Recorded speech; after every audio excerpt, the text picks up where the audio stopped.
What is going on, guys? Jacobrdoty here, back from the vlog, and today we're gonna fix something on the Mustang that should have just been done from the factory. What I'm talking about is the freaking hood struts. This thing has a prop rod still, which is just super old, and this thing's pretty heavy as a stock hood, but we'll be putting the hood strut in right there and right there. One, this will just clean up the entire engine bay. I mean, you won't have this big prop rod sitting here. And two, it'll just make it easier to work on your car because you just pop it up and it'll start lifting itself up. So these hood struts are the Ford racing ones, and they're sent out by LMR, which is Late Model Restoration. They sell a ton of different Mustang parts. So if you guys have anything you're looking for, go ahead and hit the link down in the description below and check out their store. So we have instructions here. We have the brackets here. I don't think that we need this screw. I think this is for 05 through 09. And then we obviously have the other brackets, and here are the sick struts. Ford Performance struts. I think that's gonna look so awesome underneath the hood. So let's go ahead and get started. So on 1314s, we have this stupid little sound tube that goes from the intake into the cabin just to give it some more noise. So I don't want to delete that yet. I will probably in the future. But for now, what you're gonna have to do is take this bracket, and then you're gonna have to cut out the center section and place it underneath, so that way the hood strut can go right here, and this will be like where the bracket is, and the rod will be right here. You want a deep socket so that way you don't smash your fender, which would be terrible. So we're gonna mount that from underneath.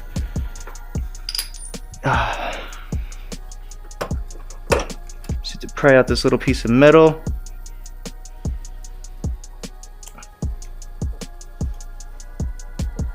There it goes. Not the most beautiful slice, but it did it. Cool. Let's go ahead and put that back on the underside. Reinstall this little flange under the bottom. Then you just put it back under like so.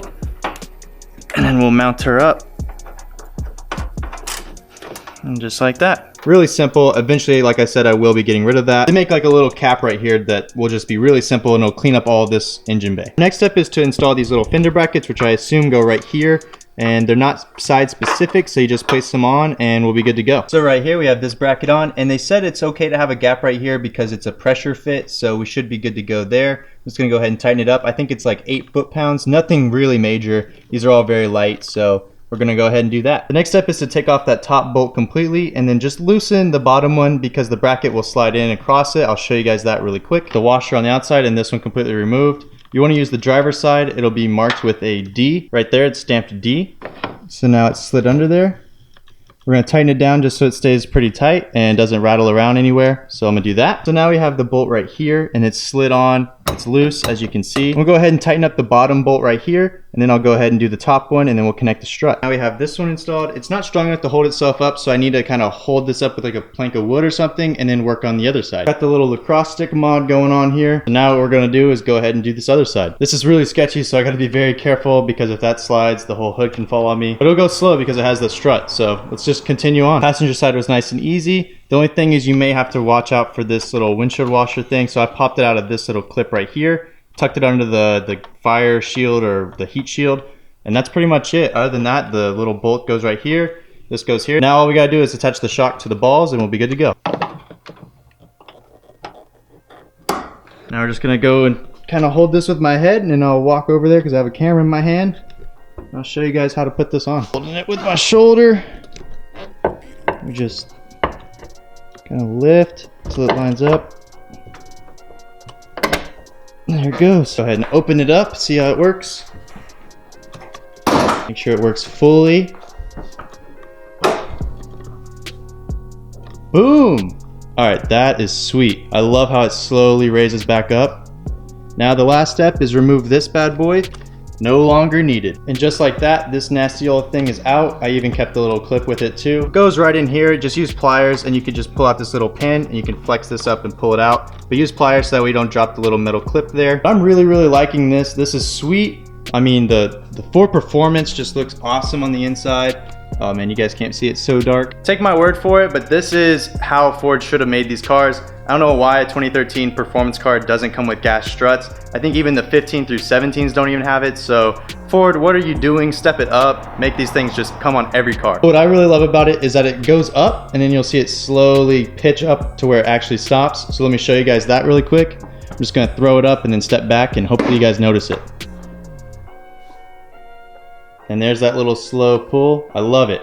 I freaking love it. And the splitter made it to Tahoe and back with no problems. And it was tested and everything, no scraping, and I was very careful with this lip. What was also really cool is that a couple of you guys stopped me at Lake 2O because I did go to Lake 2O this year, but I didn't film it. I met a couple of you guys and you guys noticed the car and recognized it from YouTube, which was really awesome. So if you guys met me, I really appreciate the support and I hope to meet you guys at other events. So we're not done yet under the hood. I have a new cabin air filter. I don't know when the last time it was changed for this car, so I'm gonna go ahead and just change it. It's always good, especially because this was a pretty heavy pollinated summer. It's always just good to do that because my allergies were messing me up. I think I just pull these two up and pull this up and it'll be right behind this piece, right behind the battery on the passenger side.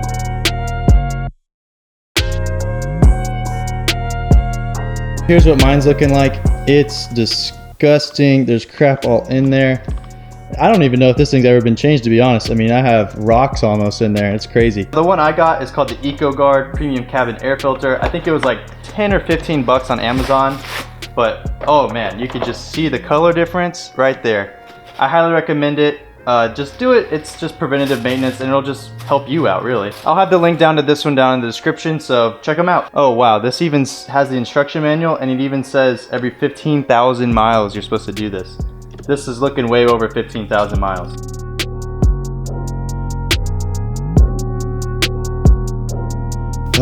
So you want to clean your air filter. Bunch of crap all over here now. So that's gonna pretty much do it for this video. We installed the automatic hood struts, which are really awesome. That's the way Ford should have done it. Get rid of that stupid hood prop rod. I mean, that's so like 90s. Get these bad boys and you'll be good to go. We also did a new cabin air filter. Sure, I'll smell a difference because I use the AC all the time here. It's super hot in Sacramento. And remember, you have to do it every 15,000 miles. If you didn't do it, go ahead and grab one. Like I said, the Amazon link is down in the description. This one fit perfectly, no problems, and was nice and cheap. And 2-day prime shipping, how can you beat that? And I also want to say one thing, if you guys aren't subscribed, go ahead and subscribe. There's a lot more videos coming on this bad boy. I love this Mustang. I do all the mods myself for the most part, so definitely subscribe, lots more to come. But I'm gonna go ahead and wrap this video up right here. So if you guys enjoyed, please comment, like, subscribe, and I'll see you guys next time.